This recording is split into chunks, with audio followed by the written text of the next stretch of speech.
नमस्कार। अष्टावक्र गीता की सीरीज में आज हम बात करेंगे अध्याय 4 के श्लोक 2 के बारे में। श्लोक कुछ इस तरह से है। यत् पदम प्रेप्सवः दीना सक्राद्यः सर्वदेवता अहो तत्र स्थितः योगी न हर्षम उपगच्छति।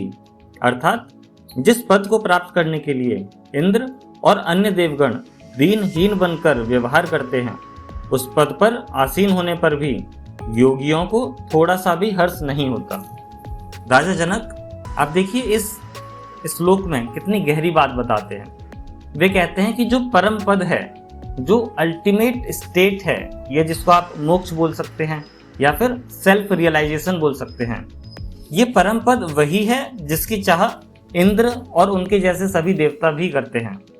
पर आश्चर्य की बात यह है कि जब कोई योगी उस परम अवस्था में स्थित होता है तो वह उसमें भी हर्ष अनुभव नहीं करता, यानी कि वो एक्साइटमेंट का तब भी अनुभव नहीं करता।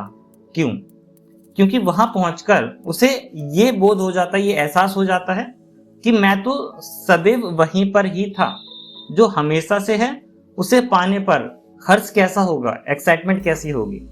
सिंपल वर्ड्स में अगर आप देखें कि जब आपको कोई नई चीज मिलती है तो आपको खुशी होगी, लेकिन जब आपको ये एहसास हो जाए कि वो तो पहले से ही आपका हिस्सा था, तो जो उत्साह है उसकी जगह स्थिरता आने लगेगी। आपके लिए कुछ सिंपल सा एक प्रश्न आंसर देने की कोशिश कीजिएगा। क्या आपने कभी किसी चीज को बहुत पाने की चाह रखी और जब वो मिली तो महसूस हुआ कि असली शांति उस चाह से परे थी? या फिर क्या सचमुच जो अल्टीमेट रियलाइजेशन है वो एक्साइटमेंट से ऊपर और स्थिरता में है?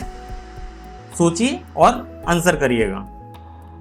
इस श्लोक में कुछ इंपॉर्टेंट चीजें बताई गई हैं, कुछ प्रमुख तत्व बताए गए हैं, उनको समझते हैं। कहा कि जो परम पद की चाह है, यहाँ जो पद है उसका अर्थ है खुद का स्वरूप, स्वस्वरूप, यानी कि आत्मज्ञान की अवस्था।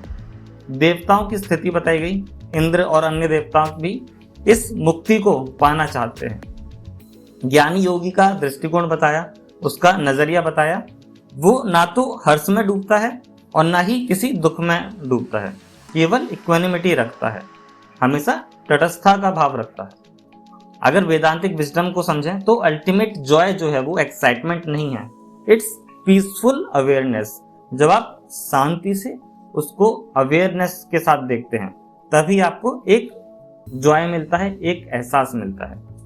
इसको एग्जाम्पल्स के साथ अगर समझें तो आप करियर सक्सेस की बात देखिए कि कई लोग कई सालों तक प्रमोशन या डेजिग्नेशन के लिए मेहनत करते हैं और जब मिल जाता है तो थोड़ी देर खुशी होती है, फिर खालीपन लगने लगता है। क्यों? क्योंकि असली जो संतोष है वो बाहर की उपलब्धि से नहीं आता, बल्कि जो आपके भीतर की स्थिरता है उससे आता है। लोग सोचते हैं कि अगर लाख फॉलोअर्स मिल जाएं तो बहुत ज़्यादा खुशी हो जाएगी, बहुत ज़्यादा हैप्पीनेस आ जाएगी, लेकिन जिनके पास मिलियन फॉलोअर्स हैं वो भी अक्सर आप देखिए डिप्रेशन में ही मिलते हैं। क्यों? क्योंकि जो पीस है, जो शांति है, वो लाइक या कमेंट्स में नहीं है, लेकिन वो पीस अवेयरनेस में है।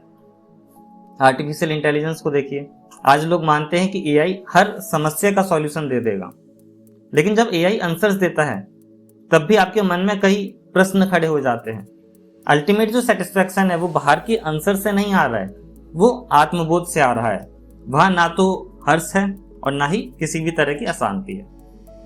इस श्लोक में हमने समझा कि जो मोक्ष है या फिर जो सेल्फ रियलाइजेशन है वो कोई एक्साइटमेंट नहीं है, लेकिन एक काल्म अवेकनिंग है। ज्ञानी को वहां पहुंचकर पता चलता है कि वह कभी भी अलग था ही नहीं, वह सदैव आत्मस्वरूप ही था। अल्टीमेट स्पिरिचुअल स्टेट, जिसको हम क्या बोलेंगे कि peace beyond thrill, awareness beyond happiness.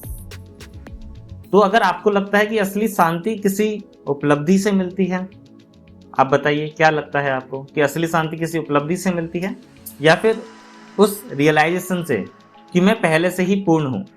अपने विचार कमेंट्स में लिखिए और कॉस्मिक विजडम विद शिवम के साथ अष्टावक्र गीता की इस ब्यूटीफुल जर्नी में हमारे साथ जुड़ें।